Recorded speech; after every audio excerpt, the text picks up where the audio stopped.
Hey, what's going on, Who Dat Nation? It is yours truly, TJ Jones, the host of the State of the Saints podcast. And this is the State of the Saints podcast live from the radio station I'm at, 90.9 FM. I'm at work today and thought that I'd talk a little bit about the New Orleans Saints this morning.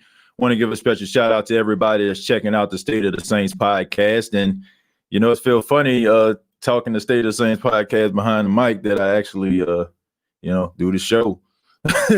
I'll do my morning show every morning, but I mean, here we are. Just thought I'd give it a shot. Want to say thank you to everybody that's filing into the chat. And also, I hope everybody's having a good day so far, man. I mean, it's a great day out here in the Carolinas. I mean, it's a little gloomy outside. I mean, we had thunderstorms all day yesterday, but nevertheless, it's still a good day because today is the start of the NFL season. That's right. The Kansas City Chiefs will be taking on the Houston Texans, and I know a lot of people are excited about that. I know I am. I mean, I'm extremely excited, man. I mean, the fact is we have not had football at all since the Super Bowl.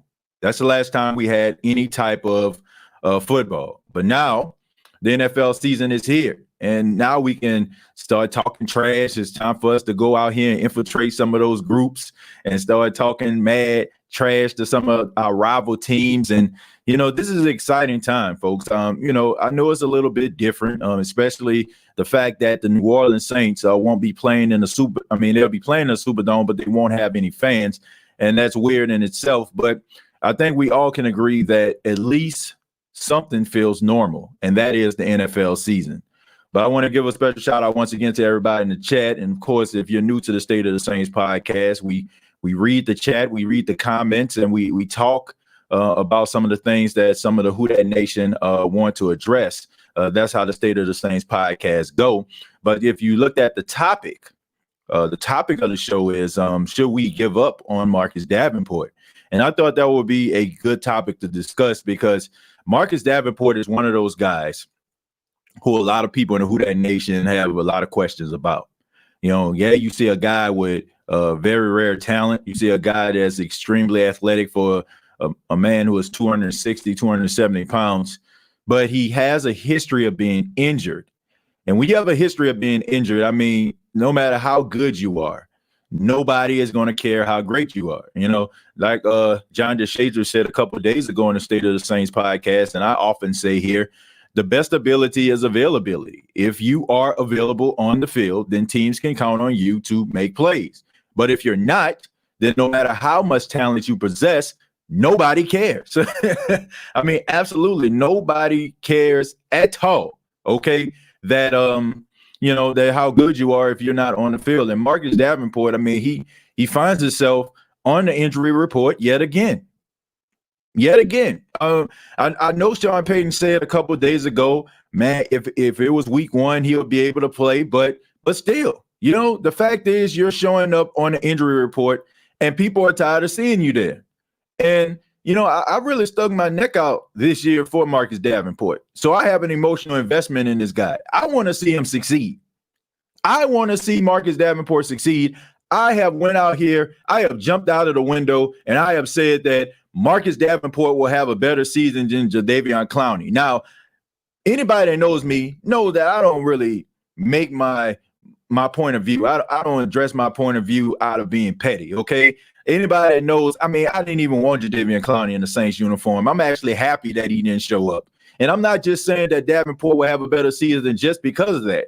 I'm saying because Marcus Davenport, when he has been on the field, he has shown flashes. He has shown that he can be that guy. He can be one of the guys that can have double-digit sacks. He can be a disruptor. But once again, the best ability is availability. If you're not on the field, then nobody cares. Okay, nobody cares at all how much talent you possess if you're not on the field. And me, I'm just kind of sick of it. I am. And I understand. I mean, he's the football player here, right? I'm the guy that analyzes the game. I'm the guy that sits behind this mic or the mic at my home, and I break down New Orleans Saints from my point of view, okay? But he's out there on the field. He's out there risking his life, for, monetary gain, to be able to, put himself out there to have generational wealth in the future, So, but at the same time, I think I don't feel bad by saying this is Marcus Davenport just needs to step it up. He needs to step it up.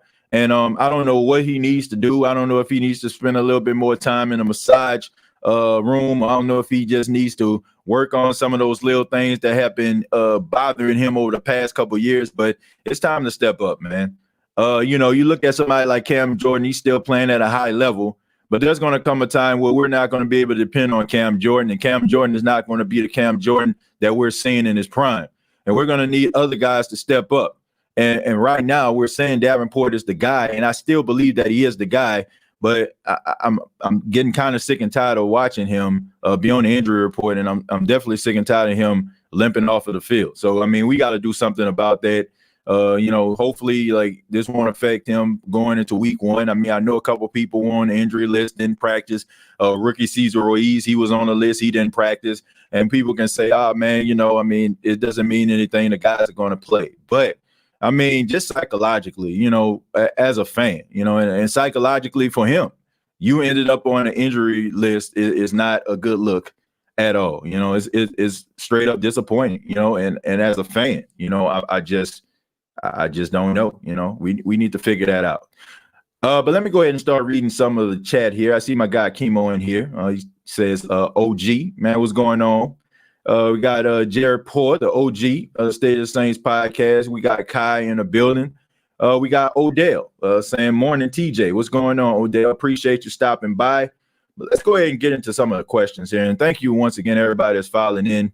We see Reggie says, Davenport needs people to stand behind him and quit doubting him. He's already lived up. Now we all go over the top. Reggie, no, it's not about going over the top, okay?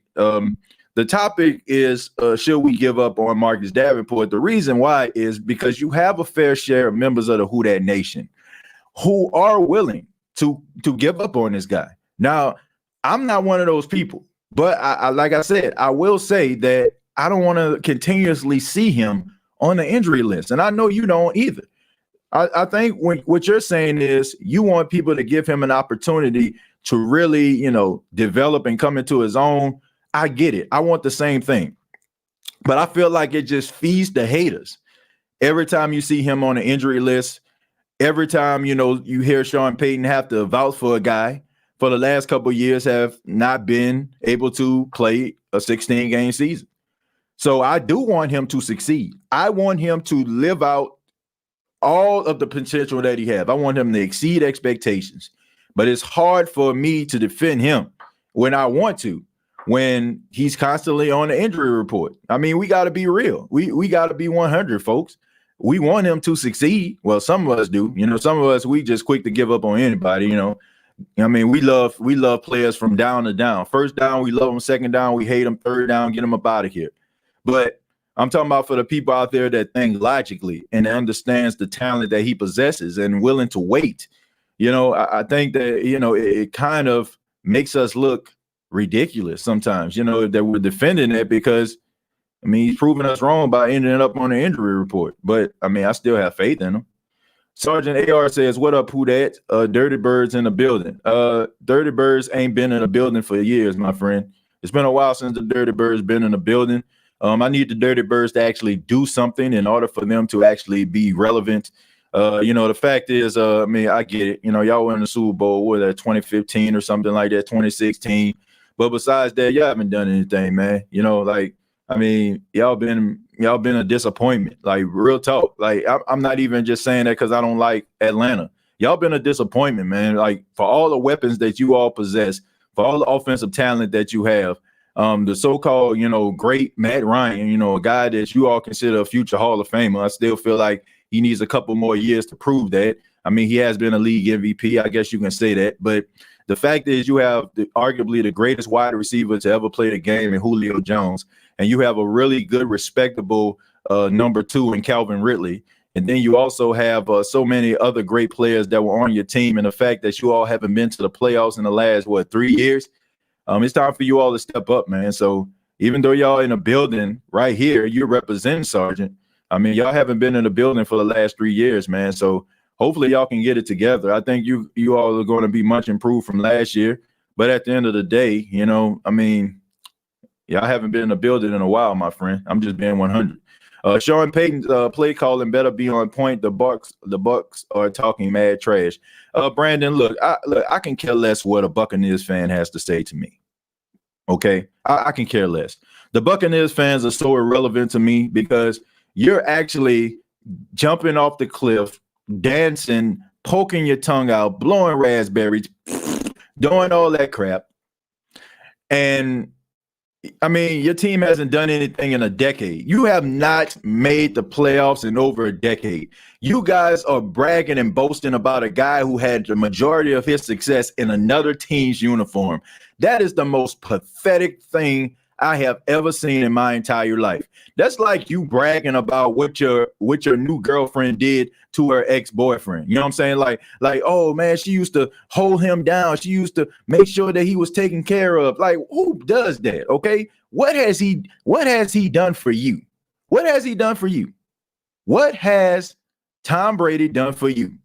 Besides put on a number 12 uniform and throw a football around in Tampa. That's all he's done. He has not played in a real game. And you don't know how your team is going to turn out. And like I said, it's just absolutely pathetic. This is the epitome of pathetic. That you are out here bragging and boasting about somebody that did something for another team. Who does that?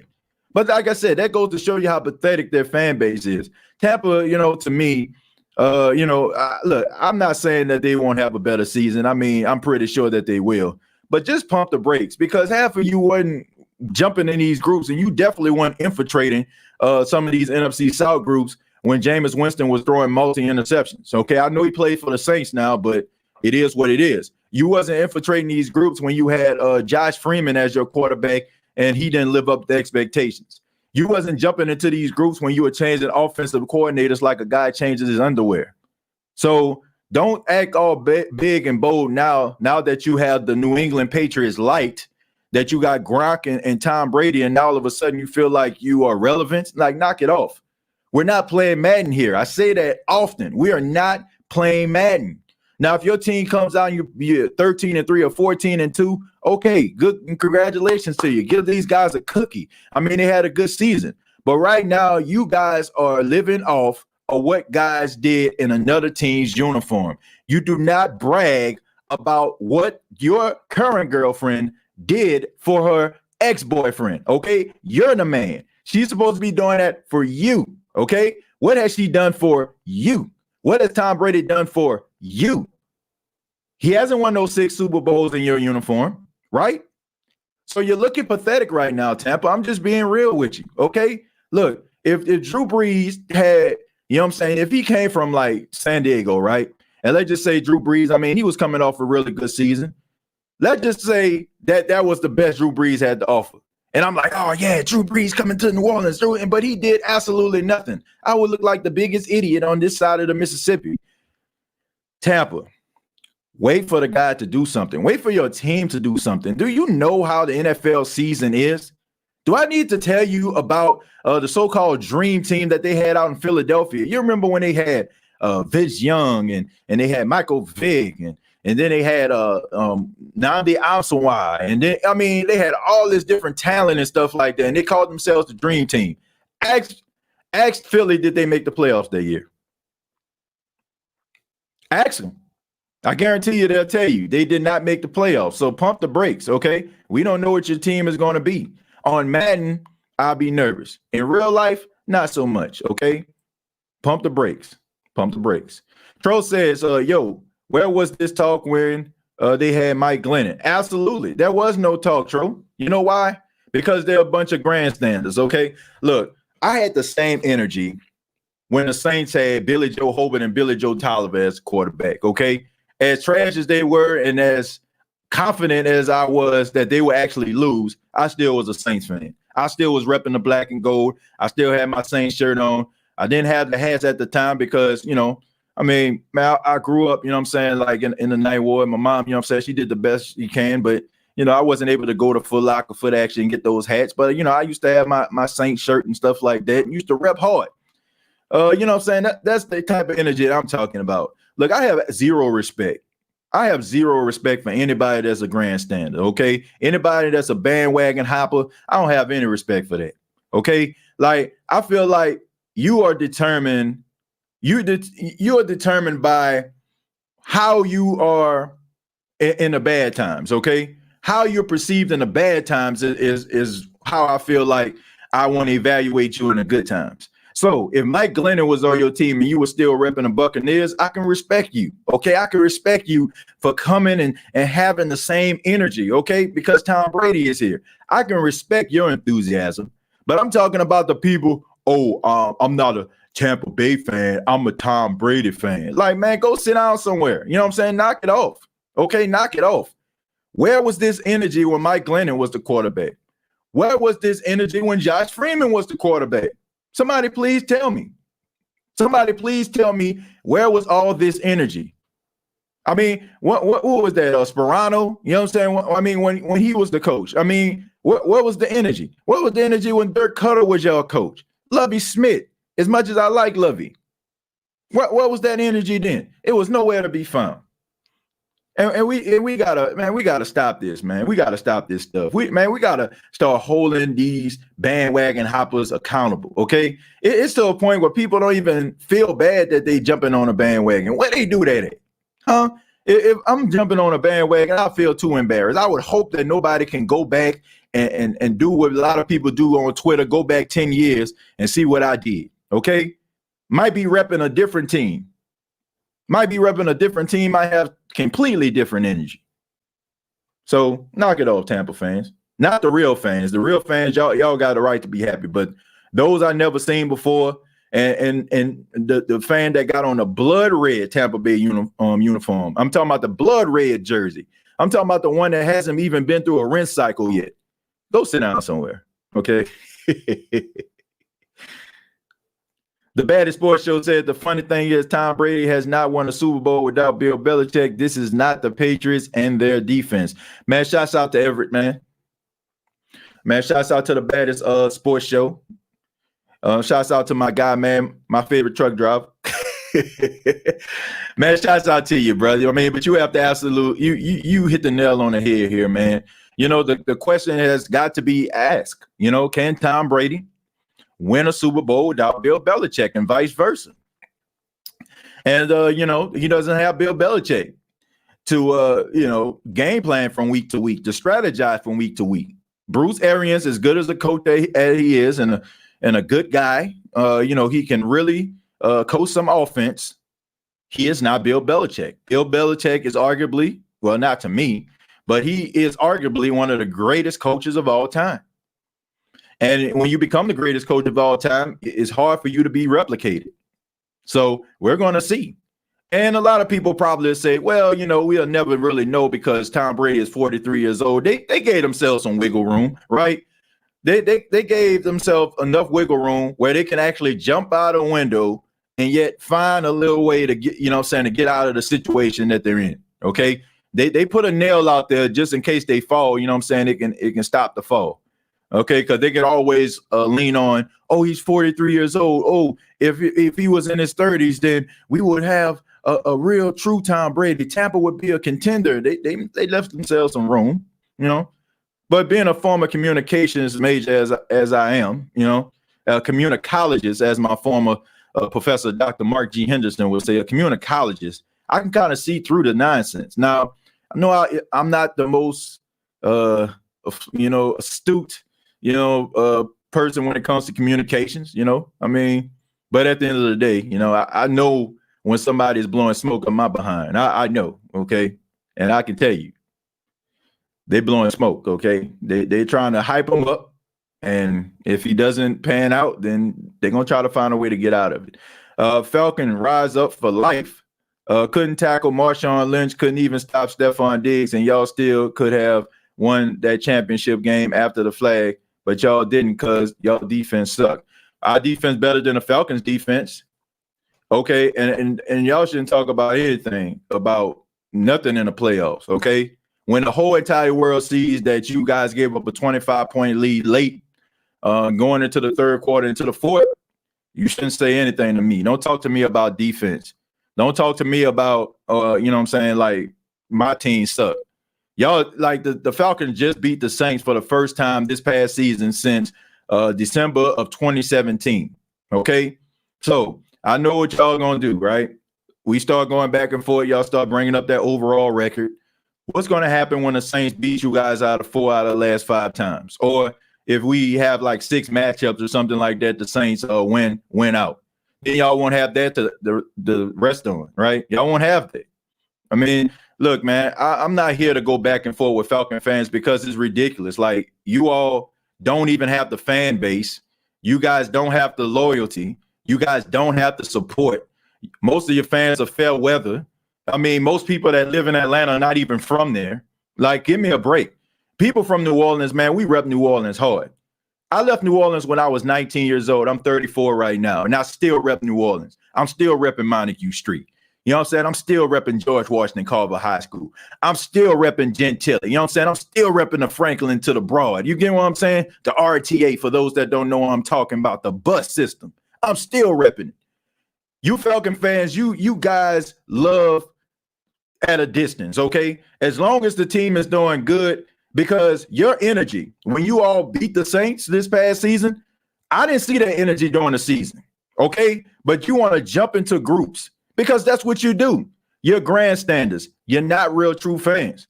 Falcon fans are, like I said, you're a tourist town, right? I live in Myrtle Beach right now. Myrtle Beach is a tourist town. People come to your town, they have a good time, and they leave, right? And you know what I'm saying? Some people actually stay because they want to maybe, you know, go to Tyler Perry Studios and be a star. You know what I'm saying? Atlanta is supposed to be the Black Mecca. You know what I'm saying? That's where people go to make all their dreams come true. It's like the Disney World, you know what I'm saying, of the South. Even though Disney World technically is in the South because it's in Florida, but I don't know, man. I'm on some Pimp C type stuff. I don't feel like Florida. Anyway, never mind. The thing is, it's a tourist town. All right, it's tourists. Y'all, you go to Atlanta, you rarely see people that's from them, and you rarely see people that actually rep the Atlanta Falcons hard. Okay, so you all come out from the trees, from the bushes when you win, or you know what I'm saying, you get over on the team to make yourself feel relevant and cool. And look, ain't nothing wrong with that. Okay, we see this with the Tampa Bay fans, but don't come at the New Orleans Saints fans. Don't come at us. Don't come at us, you know what I'm saying, because we're loyal to our team, win or lose. Don't get mad at us because I still say who that after a loss. Don't get mad at us because even though we had to overcome adversity in 2017, we still bounced back having a better record in 2018. Don't get mad at us because we had a good record in 2018 and suffered one of the most heartbreaking losses in sports history and came back 13-3 the next season and won the division before Thanksgiving. And oh yeah, we won the division against you all on national TV on Thanksgiving while everybody was eating turkey dressing, cranberry sauce, and lemon meringue pie. The Saints was wrapping up the division, the first team to wrap up the division out of all the teams in the NFL. And they did it against you all. And it made your quarterback look like a fool in the process. Like a fool. So, Atlanta, don't worry about us, man. Need to worry about getting back to the playoffs. You need to worry about trying to get rid of that GM who has been whiffing on draft picks and not being able to bring people in the door to make your team relevant. And you need to focus on that. And maybe you need to focus on bringing in an offensive coordinator that can help Matt Ryan go back to what he once was when Kyle Shanahan was here. Okay? We're going to handle this over here. We're going to whoop y'all like we always do. We're going to embarrass y'all like we always do. You guys are going to win some games like you always do. And you're going to fail like you always do. Okay? Sorry, but it's facts. If we want to talk about failure, I'd rather be a Saints fan than a Falcon fan because the Falcons, like, think about this. The Saints lost in the playoffs, okay? How many teams lose in the playoffs? You know how many teams lose in the playoffs each year? Okay. You get opportunity to go to the Super Bowl. Okay. Everybody watching this. You know what I'm saying? Great grandmama is watching this. Okay. She don't even know that much about football. She watching it. Got people from overseas that don't even watch American football. They're watching this. They're watching you guys blow a 25-point lead. Okay. I mean, and they're talking about it in English and in Spanish and Chinese and Japanese. They talking about how you blowing it, okay? And if I spoke about 5 languages, I would actually demonstrate how it sounded when in all different languages, how people felt when you blew a 25-point lead and the entire world was watching, okay? The entire world. You know how many people watch the Super Bowl? You know how many people actually watch the Super Bowl? Like, I'd rather lose in a divisional round in a wild card game than the Super Bowl. For real. I'm just being real. I would rather lose in the divisional round, the wild card game, than to lose in the Super Bowl. Okay. I wish Herman was here. I know it's nighttime, I think, where he is. I know he's in Italy. I would ask him to translate in Italian. Okay. What people were saying in Super Bowl 51. Okay. I would ask him. Okay, we'll translate that. But it's all good. Like I said, man, this is football season, man. We back. Okay, we back. We back, man. We back talking trash. Okay, like it's nothing wrong with a little friendly fire. Shouts out to Falcon Rise Up for Life. He said Saints need to learn how to win in a playoff game. You guys need to learn how to make the playoffs. Okay, I mean, look, how can you hate from outside of the playoffs and you can't even get in? You're like, come on now. Come on now, give me a break. Like Chris Brown said, how you gonna hate from outside the club? How you gonna hate from outside the playoffs? They talking about that stiff arm in Germany. I know they is. That's why nobody respect the Saints and slant guard Mike. No, everybody respect the Saints. I'm sorry. I'm sorry. You know me. You know the thing about me. I like to study a lot, right? I like to study interviews. I like to study like different shows. I like to hear different debates coming from different individuals. All I hear about when they talk about the NFC South, they talking about Tom Brady and the Buccaneers, and they talking about the Saints. I don't hear them talking about the Falcons. I don't hear the national media even bringing the Falcons up. When they start talking about Super Bowl contenders, I don't hear about the Falcons. I don't hear about them. I mean, I don't know. Maybe y'all do. I don't. I don't hear nobody talking about no Falcons in the Super Bowl contention. When they talk about some of the best teams in the league, I don't hear Falcons coming up, okay? I don't hear anybody saying anything about the Falcons. I mean, I think Falcon fans are jealous of Saints fans. I do. I think the Falcon fans are jealous of Saints fans because we all know that the Saints are the best team in the division and have been. And the most relevant team. The Saints got the best coach in the division. The Saints got the best quarterback in the division. The Saints had the best running backs. And you know what I'm saying? Right now, the best receiver in the division. And I think that there's a little bit of jealousy. So, you know, it's almost like Falcon fans sometimes be clout chasing, right? It's like I was watching this movie, and I think it was Jay Farrell, right? Jay Farrell was an up-and-coming comedian. And he was talking about Cat Williams. Cat Williams supposed to be the biggest comedian in the world, and he was talking about Cat Williams, you know, in a role that he had in the movie or something like that. But in the process, Jay Farrell ended up going viral, and people wanted to hear Jay Farrell speak and all that kind of stuff because they thought he was funny because he went viral. But he went viral by talking about a guy who was super relevant, and that's the same way with the Falcons. Nobody cares about the Falcons. Like, for real, nobody checking for the Falcons. The Falcons cannot stand alone without the Saints. The Saints can stand alone without the Falcons. Think about this. The majority of your games that come on TV that's nationally televised, the Saints, you guys are playing the Saints, right? When Michael Vick and the Falcons came to the Superdome back in 2006. That game was on Monday Night Football. You think people were there because they wanted to see Michael Vick as good and dynamic as he is and how much I like him? Absolutely not. You think on Thanksgiving for the last couple of years, you think people really wanted to sit down and watch the Falcons play? Like, give me a break, man. Be serious. You guys should be thanking your lucky stars that you have a future Hall of Fame quarterback in your division, because nobody would care about you at all. Nobody would care about the Atlanta Falcons if they didn't play the Saints. The Saints make you all relevant. The Saints are what the national media are talking about. And if you just so happen to be on the ticket, you guys can, you know what I'm saying, can roll with us, okay? You know what I'm saying? Like, you guys are the backseat drivers of the NFC South. Y'all are. You know what I'm saying? Like, y'all the backseat drivers of the NFC South. The Saints are in the driver's seat.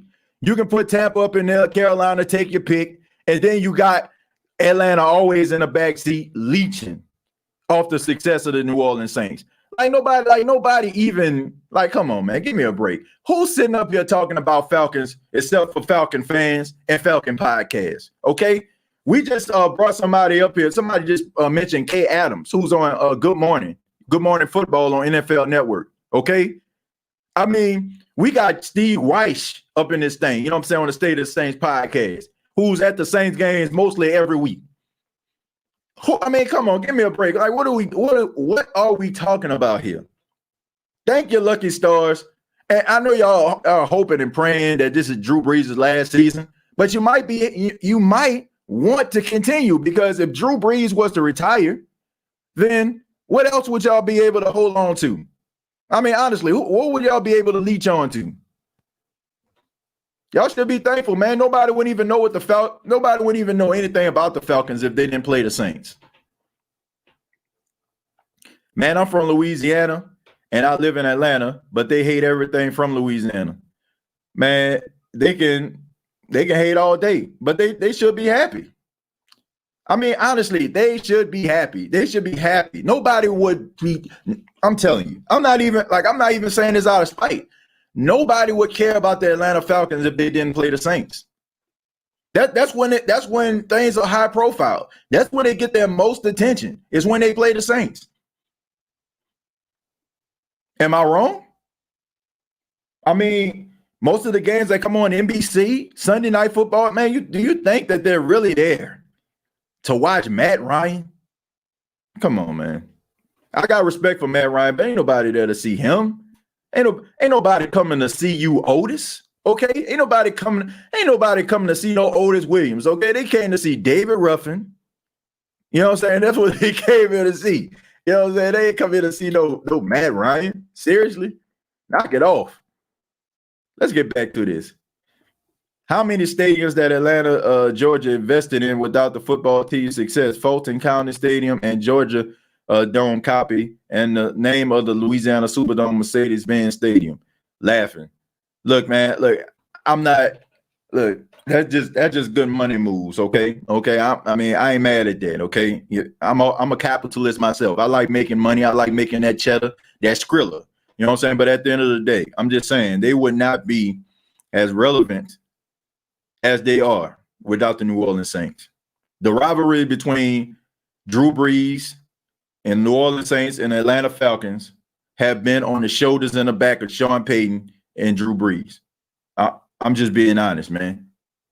They are two of the most respected coach-player tandems in football. They right up there with Belichick and Brady. So nobody would be checking for them. And I'm not even just saying that just to sound funny. It's facts. It's facts. Roll with it, TJ. I'm just being 100, Tyra. I'm just being 100. Julius says Falcons are the team in high school that you schedule for homecoming. I don't want to go that far. Julius. I know we try to be funny here, but I mean, they're a respectable team. They're a respectable team, and they're tough outing anytime they play, because you don't know what Falcon team you're going to get. But we just got to be realistic here, man. Like the Saints, you know what I'm saying? The Saints are on the marquee. They are the headliner, okay? And the Atlanta Falcons are the guys that come up before the headliner. You know what I'm saying? Like, the Saints are the president, Atlanta the vice president. You know what I'm saying? Like, the president always in the front. You might see the vice president sometimes giving a little bit of an interview, but it's about the president. Okay, it's about him. He's the guy. Okay.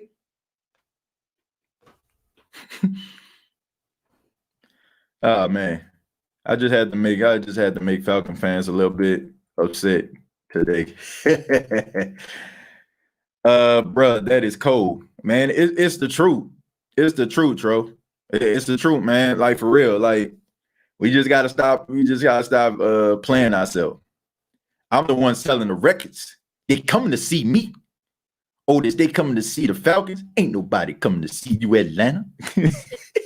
King Arthur, channeling his Inner Temptation movie. Man, I know that movie word for word, folks. For real, I know that movie word for word. Like, I can actually sit up here and recite some of the movie, like, word for word. Saints the title card, Falcons the undercard with no names, right? Saints the Floyd Mayweather, and they the Jose Cortez Jr. They, you know what I'm saying? That's the up and coming boxer who hasn't really done anything yet. That's what it is. We boast of one of the nastiest defense in the NFL. We get a little shaky at times, but this year is different. I hope so. Man, because I'm tired of getting disappointed in the playoffs, though. I mean, Falcon fan got me on that. I am tired of getting I'm tired of losing the playoffs. If Thomas only runs slant, why you can't stop him? Look, I can care less about a slant because, like I said, anybody that's still talking about a slant and the fact that Michael Thomas just runs slant don't know football. And, I encourage you. I encourage anybody, okay? I encourage anybody. If you think it's so easy, line up against a guy who has some respectable cornerback skills and try to run a 5-yard slant on him and see what happens to you. If a guy's running a 5-yard slant, I mean, honestly, people don't understand how much credit. They don't know how much credit that they're actually giving Michael Thomas, okay? Because if you have a guy like Tyreek Hill, right? Tyreek Hill runs like a 4.2 or 4.3. If he's running a streak route, or for those that don't know what a streak route is, it's running straight down the field, right? No cuts, no outs, no nothing, okay? You're just running in a straight line. And you have the speed. Of course, you're going to get past that cornerback. And if your quarterback has an arm like Mahomes, he's going to get you there. But for somebody that actually running a quick slant, it plays into the cornerback or the safeties. It plays into their hands because they can actually jam you for 5 yards. So if Michael Thomas, Drew Brees says hike, Michael Thomas runs off of the line and a cornerback is just pushing him for 5 yards, right? And he still catches the football. That's pretty doggone good, right? I mean, he's catching the ball basically being harassed, okay? You know what I'm saying? That's equivalent to, like, just imagine. Okay, you're running into a bee's nest, right? You're running straight into a bee's nest. You're doing all like this, right? You're trying to get out of the way. You're trying to make sure that you don't get stung. That is what cornerbacks. I mean, as soon as you say hike, they're jamming you. If he can get off the line and catch the ball for 5 yards, that shows you how good he is. It really does. See, we get things misconstrued, and the media screws a lot of things up for us because they tell you that the guy who runs the 4.3, the guy that runs the 4.2 is the guy that's the most dominant player in the NFL. That's why, they glorify the 40-yard dash at the combine, right? I mean, who cares, man? If you look at history, nobody that played wide receiver has ever made the Hall of Fame if they run a 4.3. A 4.3 40 wide receiver has never made the Hall of Fame. So for all these people out here talking about Julio, you know what I'm saying, who is great, for all those talking about Tyreek and want to put all these different receivers in front of Michael Thomas, you have to understand, man, it is tough to catch a 5-yard slant. It is tough to catch, you know what I'm saying, like a wide receiver screen. It is tough for you to catch, you know what I'm saying, a 10 out, you know what I'm saying, a 10-yard out. It is hard to do that. And people don't understand that because y'all buy into it. But go and watch football or go line up against somebody or actually play the game. Go and play receiver and see how hard it is for you to catch a 5-yard slant on a cornerback that actually knows how to jam. Go do it. and then come back to me and talk about, oh, all he does is run a 5-yard slant. I guarantee you, at least 65 to 70% of people that are talking about Michael Thomas and the fact that they're saying he's running 5-yard slants, they couldn't catch a 5-yard slant on a respectable or credible cornerback. And I mean, I'm not even talking about somebody in the league. I'm talking about somebody that's your friend that might have played in high school or something like that, then play on the next level. Go and do it. Go and try to catch a pass when a guy has the ability to push you for 5 yards. Okay? And you have to keep in mind, too, the quarterback is only going to keep the ball in his hand for how long? 3 Mississippis, right? That's after the third Mississippi is gone. So if he jam you 1 Mississippi, 2 Mississippi, 3 Mississippi, and the ball comes out, can you do it? I doubt it. So I'm telling you, for those that are still out here talking about the short routes, go and run them. Go out there and run some of those small, close, intermediate routes and see how many passes you catch. What's going on, man? It's my brother right here. Morning, Who Dat fans. Yeah, man, y'all be sure to check us out tonight. It's the first episode of me and my big brother EJ podcast. We're gonna be coming on immediately following the game. Probably gonna be a little bit before, man. I'm on Eastern Standard Time, man. I ain't trying to be up all night, but we definitely gonna be on the air, and I'm looking forward to it, man. We got a big season upon us, man. We're glad to be talking about it, man. We're gonna be chopping it up, man, and we're gonna have some fun with it too, man. It's not gonna be a stiff podcast at all, man. I mean, me and my brother, we've been watching football for years. We always had that great chemistry and stuff like that, man. So y'all check it out. It's gonna be a great show. What's your Super Bowl win at Skol Vikings? I see a Viking fan in here. Okay. I mean, look, y'all beat us in the last 2 years of the playoffs, but I will say this: the Saints beat y'all when it mattered most. Okay. It was time to go to the Super Bowl, and the Saints caused y'all not to go to the Super Bowl, okay? So until y'all actually, and the crazy thing about it is the Vikings beat the Saints, and then the next week get steamrolled the following week. So if I was a guy that was superstitious, if I was a superstitious guy, I wouldn't want to play the Saints if I was the Vikings. Because in 2017, the Minneapolis Miracle happened, and then the following week, y'all got beat to sleep by Philadelphia. Then last year, you beat the Saints, and then you got steamrolled by the San Francisco 49ers. So to me, I wouldn't want to play them. I wouldn't want to play them at all. So, I mean, I'm just being real with you Vikings fans. Skol still butthurt from 2009 with a field goal. A field goal is a win. You don't believe me? Go back and watch that game. Oh my goodness. What was that game? Was it Blair Walsh, if I'm not mistaken? Wasn't he the guy that missed the chip shot field goal? Right?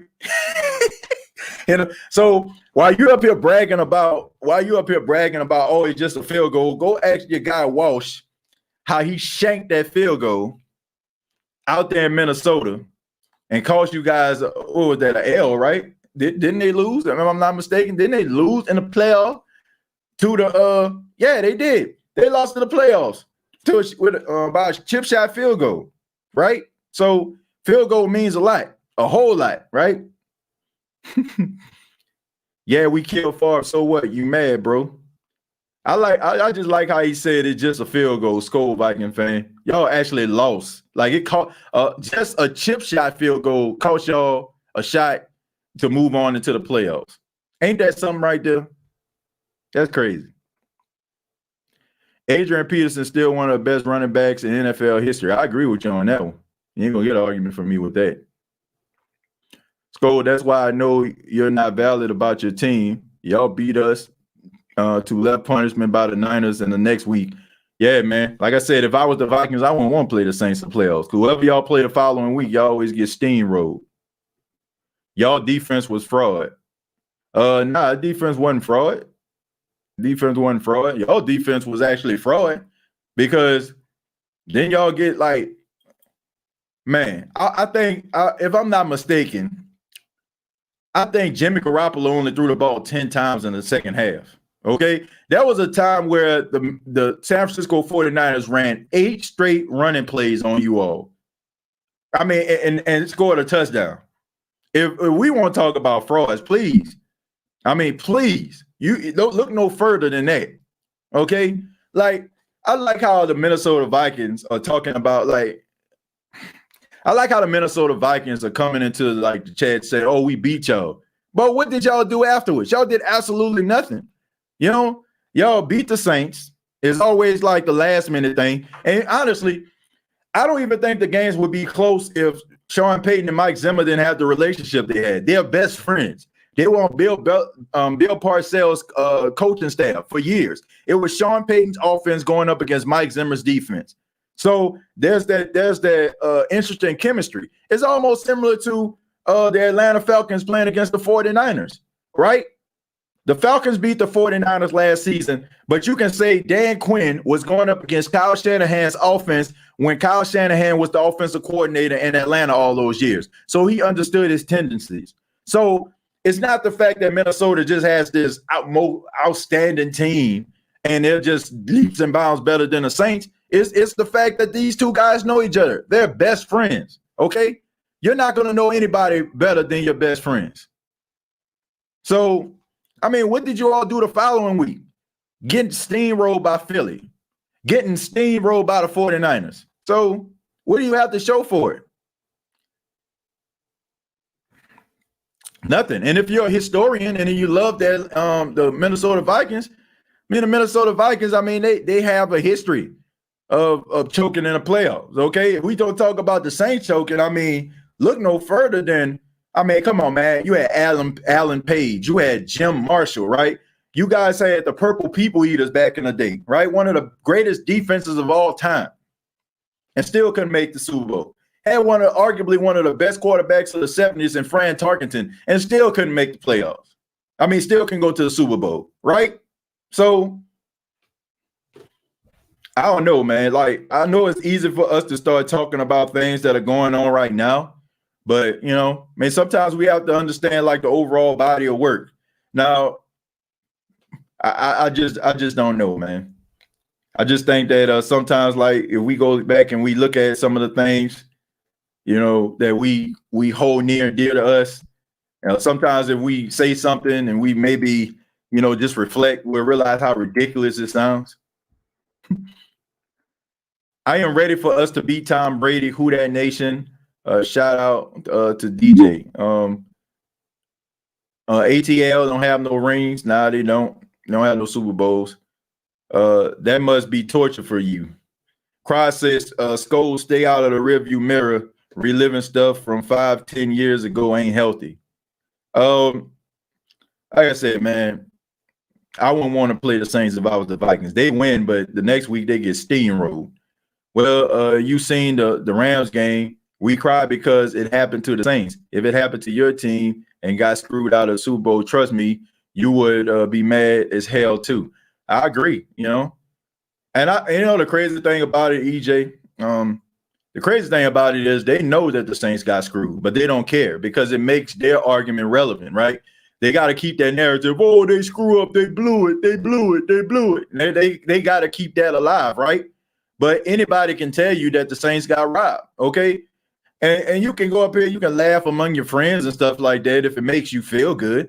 But it's almost like laughing at my 1-year-old son for falling, right? And he just learning how to walk. He fell on the ground, but he's working on his balance, right? It's obvious that he's going to fall a couple times before he gets his balance, right? So it's ridiculous to laugh at a 1-year-old toddler for falling, right? It's obvious that the referees missed a call, and it cost the Saints the game. And people will say, well, what happened at overtime? Shouldn't have been no overtime. It shouldn't have been overtime. But instead of you looking at it that way, you don't, because it feeds, I guess it feeds your narrative about the Saints screwing up. But whatever helps you sleep at night. I mean, but to me, it's like laughing at a 1-year-old toddler. It's pointless, you know? If you want to sit up here and say, oh, man, 2018, they blew that. Nah, they didn't blow it. They didn't blow it. They were supposed to win that game. They were supposed to win. It's almost like the Seattle Seahawks and the Green Bay Packers, right? When they have the replacement refs. Okay, but they called it a touchdown. So it's not funny. You know what I'm saying? It ain't funny because they got screwed. But keep laughing. RJ Mason says Vikings suck and the Rams NFL against us. Saints Nation, who that? Yeah, man. I mean, look, I don't think the Falcons suck. I mean, not the Falcons, the Vikings. Excuse me, the Vikings. I don't think they suck. I think they're a really good football team, and I like them. I like the Vikings, man. I mean, I used to like, Randy Moss, Chris Carter, Randall Cunningham, Dante Culpepper, and them boys back in the day. I used to like John Randall. He's one of my favorite defensive players when I was younger. I don't have a problem. I don't have the problem with the Vikings. I don't. I just think that the Vikings fans bring it to the Saints front door. And as a Saints fan, I got to defend my squad. I got to defend my squad because, they can talk about these playoff games, but what did it get the Vikings? The Saints beat the Vikings when it mattered the most. We cannot forget that. We cannot forget there was two teams, number 1, number 2 seed in NFC. The Saints beat the Vikings in order for them to go to the Super Bowl. The Vikings lost. The Vikings have beaten the Saints over the last 2 out of 3 years, but what has it gotten them? It hasn't gotten them to the Super Bowl. It hasn't gotten them anywhere. It just got them embarrassed and their hearts being ripped out of their chest the following week. But I will say, whoever beat the Vikings in the playoffs ended up going to the Super Bowl. I will give them that. I mean, the Eagles went to the Super Bowl, won. 49ers should have won the Super Bowl. So I guess, if you want to look at some type of, some type of victory for that, you can say, well, at least the team that beat me went to the Super Bowl. Saints 28, Bucks 24, bold prediction. I think it's going to be more high scoring than that. You got to keep into account Bucks skull game. You got to keep into account, and I can respect this, man, because this is clearly, a Bucks fan, but a realist. I think it's going to be much higher scoring than this. I feel like the fact that you had no OTAs, no mini camp, no preseason, I think guys are going to have a tough time stopping one another. So I think it is going to be a higher scoring, and we're probably going to be giving our predictions. Well, I'm not going to get my prediction tonight on the podcast, but definitely going to be giving my prediction soon. But I think it's going to be much higher scoring than that. Bucks will win 8 games in 2020. I disagree with that, Cross. I think they're going to win at least 10. I give them that. Really, Patriots fans, you think y'all are better without Tom Brady? I don't think so. They know that, but they have to psych themselves out with that, man. You got to believe it. You got to believe it, but they know it's true. Talib was on Rich Eisen's show yesterday, and Rich Eisen asked him if the referees blew that PI. Talib said the F word, saying effing right. They missed that call, and the whole panel were laughing. Yeah, it's the truth. He knows. The Cal Roby Coleman knows. He even said it. But I'm pretty sure he appreciate them not calling it, It's the truth. Vikings lost their DN. Daniil Hunter. That's huge. That is huge right there. Haters who think that Michael Thomas can only run slants don't know football. He runs the whole route tree. I agree. And you also have to keep into account, Derek. What are the Saints asking him to do? Mike Evans hurt. The Saints won in blowout fashion. I don't think Mike Evans, him being hurt, is going to affect the offense of the Tampa Bay Buccaneers. I really don't. I think they still have enough weapons, even in the absence of Mike Evans, they can still put up some points. So I think it's not going to matter. Crowds note we have a cool front. EJ says 37-24, Brady 3 touchdowns, 2 interceptions, Breeze with 4 touchdowns. I don't know about that. I don't know about that one. I don't know. I don't know about that. I have to think about that one, EJ.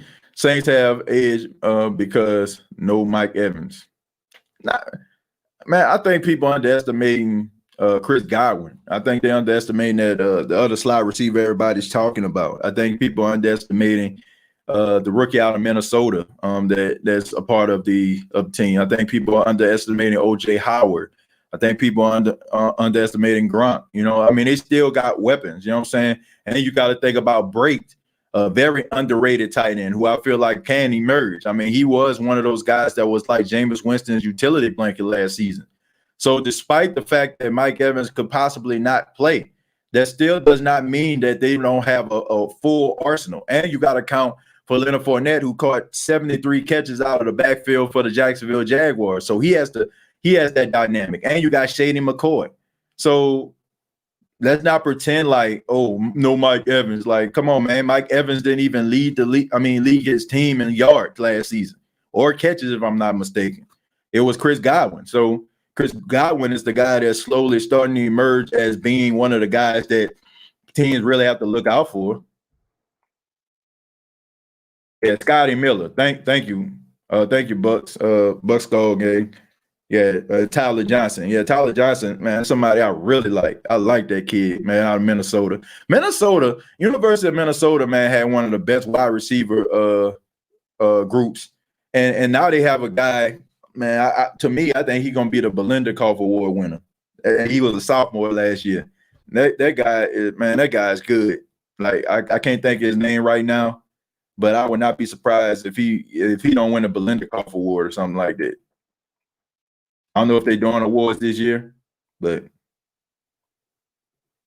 Michael Thomas, best wide receiver in NFL, can only run slots. I guess he means slants. Can't wait till he learn how to run real routes.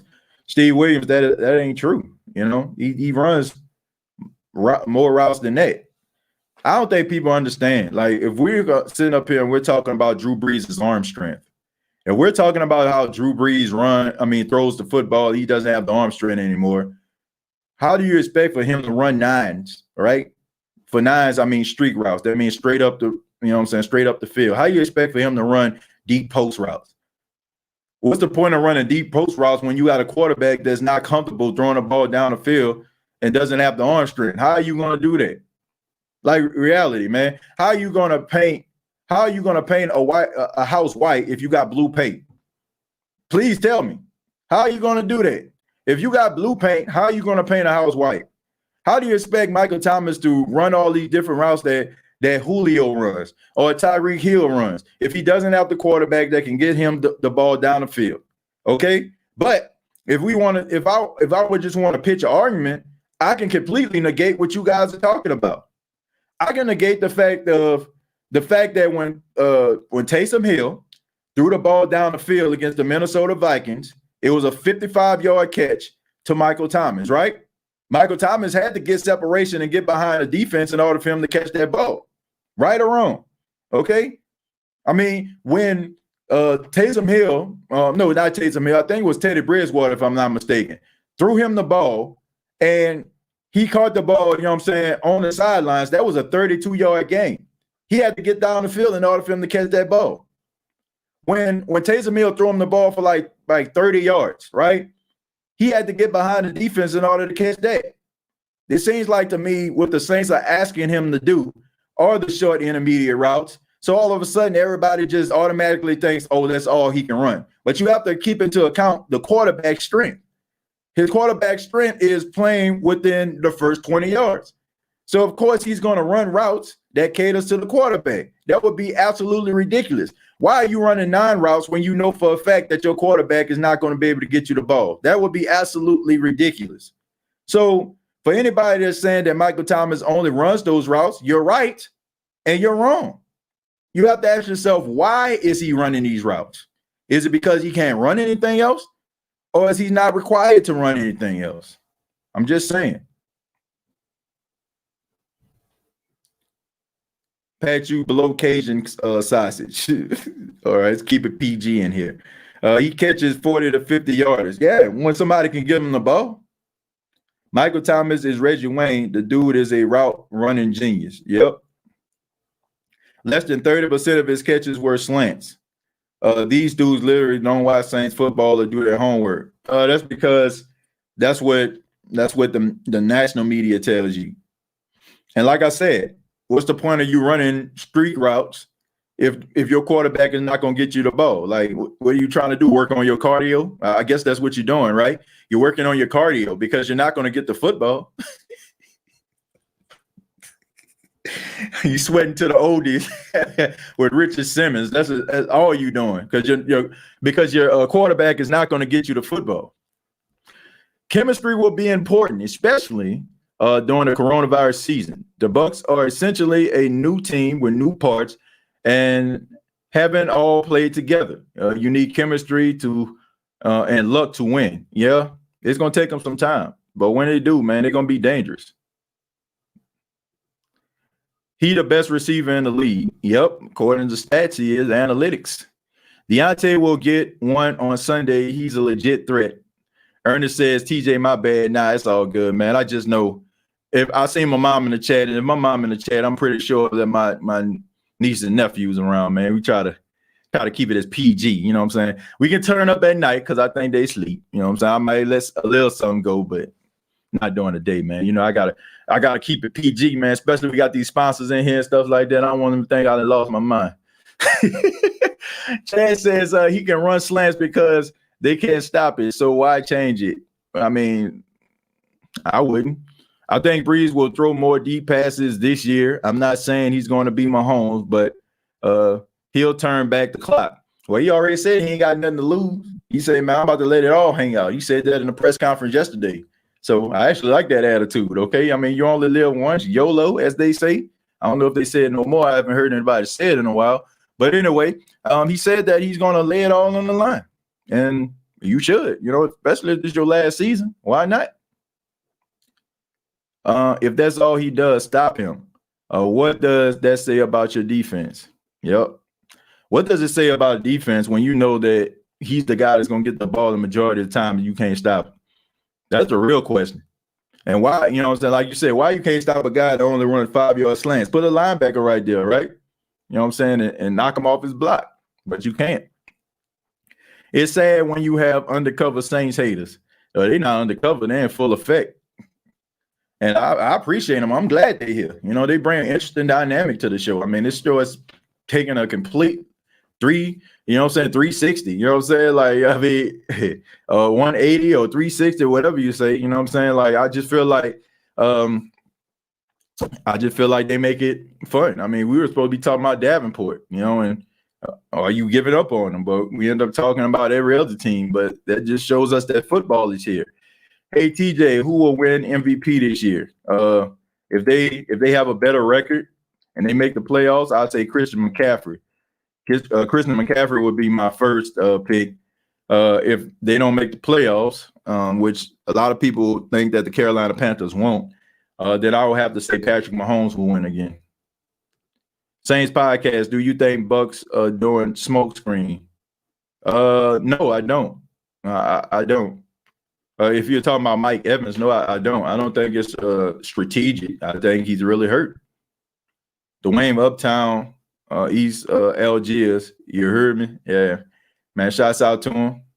Dwayne from Uptown.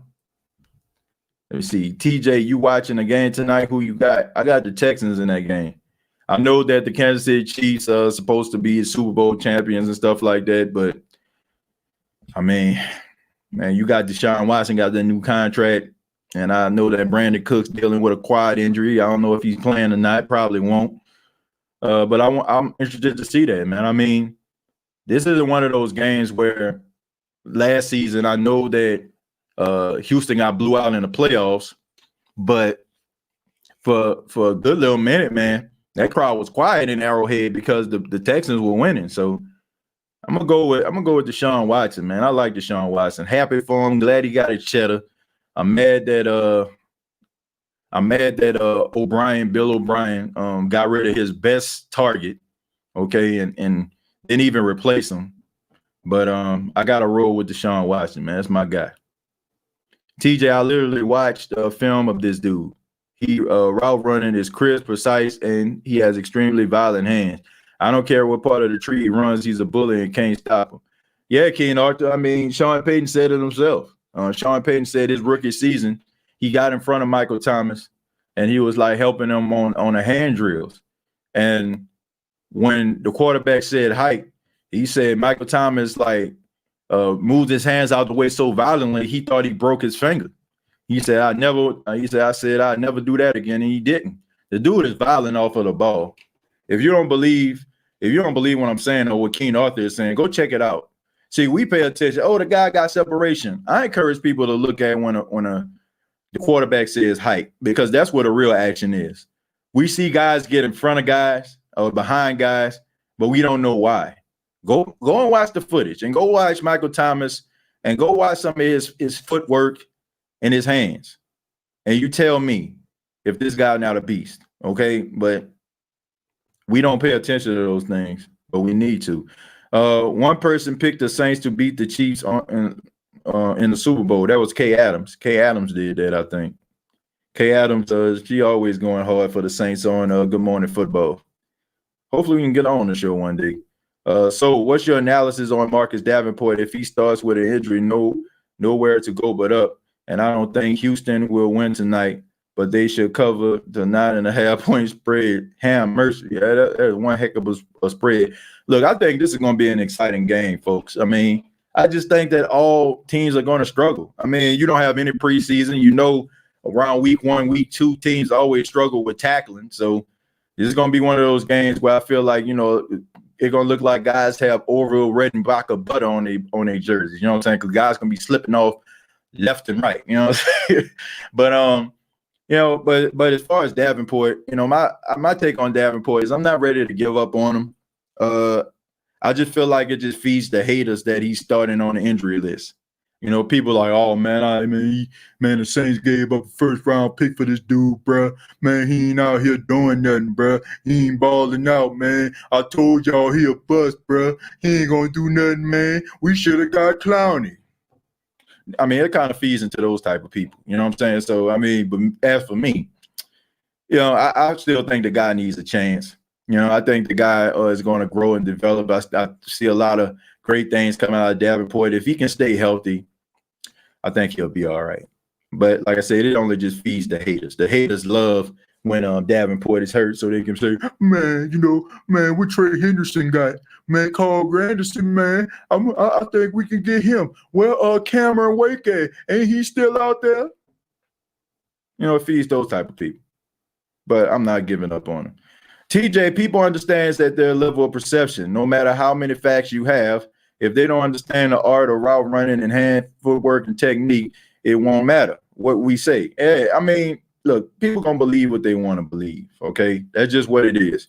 You can feed people as much truth as you want to, but if a person doesn't want to believe outside of what their beliefs are, then it really don't matter, you know?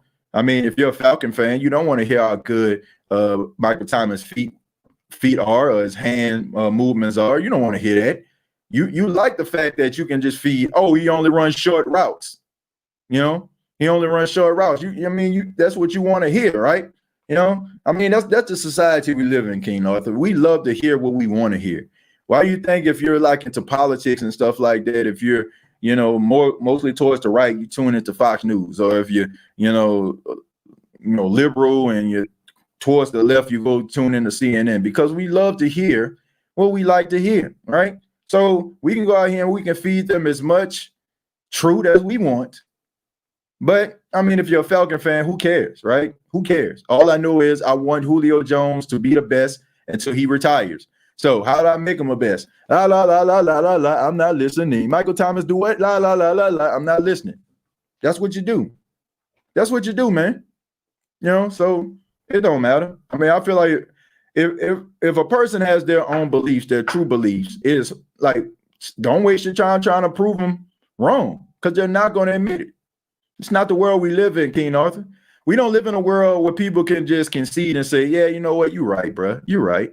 No, if I'm getting back into a corner these days, I'm going to hit you with a low blow. And then I'm going to walk out of the corner and say, come on, let's fight. Okay? You had me down. You're about to end the fight. You know, I got out. Let's fight again. That's the way the world works. So they're not trying to hit. I'm not trying to prove it to them. I just give my points. I give my point of view, and I just keep it moving. TJ, tell them stop him, and one corner since it's so easy. Well, you know it's not easy. Any movement on AK's contract? Haven't heard anything yet, but I mean, what is Thursday, right? It's Thursday. Still got time. And I'm not hearing anything about him not playing, so that's good. Diane McWright says, will Saints fans ever stop living up to this whining BS? Will they stop living up to this whining BS? What do you mean by whining? Elaborate on that. What do you mean by whining? Are you saying other teams whining? Are you saying Saints fans whining? Just let me know. So he broke a record running the hardest route in the NFL. Yeah, man, I don't even know why we still up here trying to argue with these folks. Y'all never gonna tell them what they want to hear. You know, unless you like, okay, man, Julio the best. Okay, now I can leave. So, I mean, it's pointless. Love your impression of the haters. Man, Michael Thomas ain't good. He only runs short routes. I mean, it's the truth though. That's how I imagine people sound. You know, that's how I imagine how people sound when they talking. You know, when they be hating. You know, I think about that. You know, just that dude. You know what I'm saying? Like, you always had that one friend growing up, and when we have a couple people probably giving them a hard time. Man, you just hating. That's kind of how they sound. They always had to lip out a little bit. Man.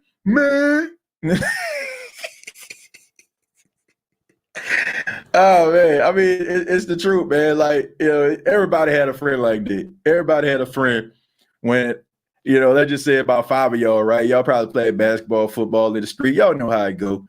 And somebody giving that one friend a hard time, and it probably started ribbing them. We call it ribbing down in New Orleans. It means you're talking about somebody, and it's like, man. And then all of a sudden, he just get mad, man.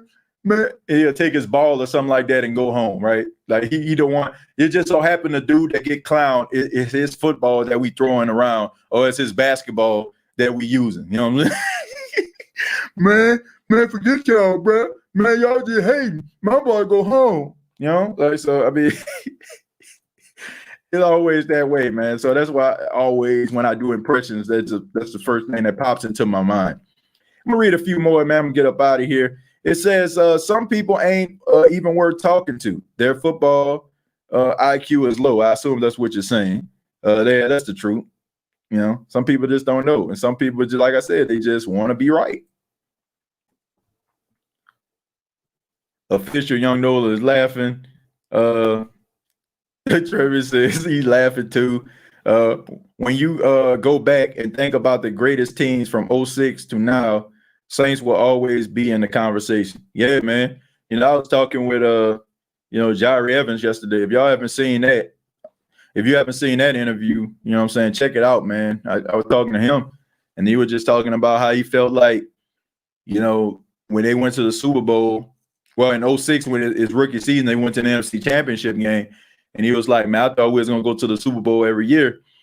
He said when they went 2009, he's like, man, we definitely going to go. And then we ain't go back ever since, you know what I'm saying? So, I just feel like, to me, the Saints always going to be in a conversation of great teams. You know what I'm saying? Like, even, that's how Jari felt about his teams.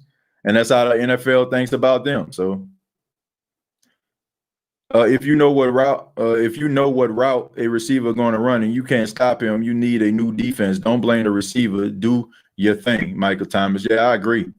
I mean, all that talking, I ain't seen much stopping yet. It's just like the LeBron and Jordan debate. People want to diminish Mike T because they prefer another player style.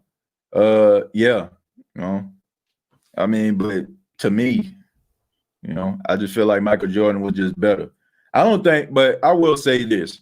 I don't think LeBron could ever live up to the expectations of what Jordan left.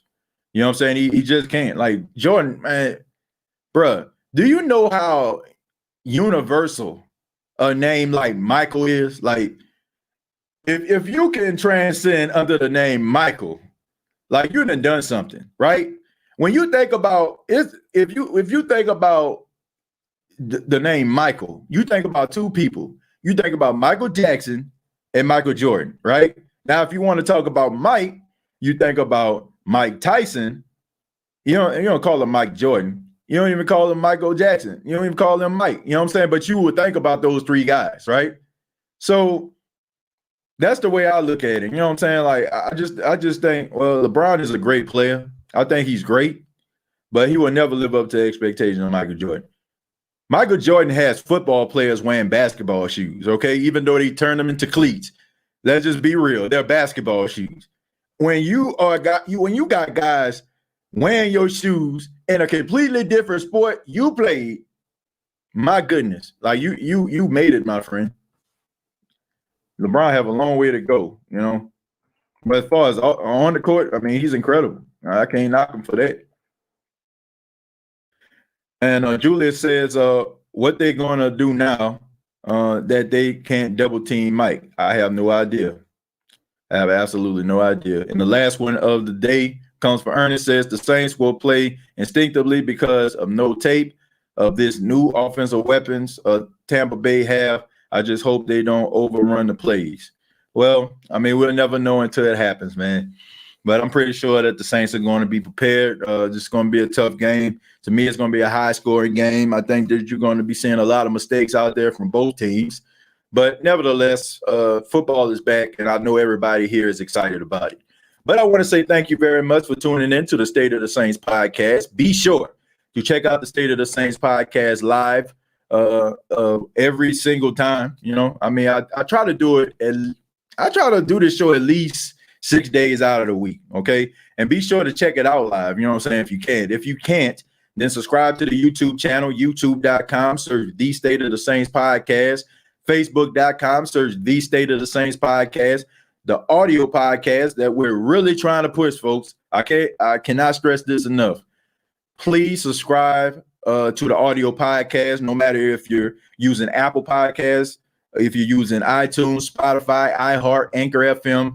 Take a few seconds, okay? If you got an iPhone, go through the Apple Podcast store, search The State of the Saints Podcast, and follow. If you're on Spotify, iTunes, on any of those, okay, please subscribe, okay? We're really trying to push the audio podcast, really trying to push that cause, man. We're trying to transition from, you know, just being on camera to actually, you know, doing an audio podcast so we can actually have, you know, because there's so many people, you know, in other countries and stuff like that. You got people that actually at work who can't look at the videos, you know, some people that are probably working out in the gym. So we want to make sure that we give them, you know, experience and everything like that. So please subscribe to the audio podcast. Thank you all so much for your time. Have a good and productive day. This has been fun. Look forward to speaking with you all tonight on me and my big brother EJ's podcast. And like I said, y'all just take care. Till next time. All I got to say is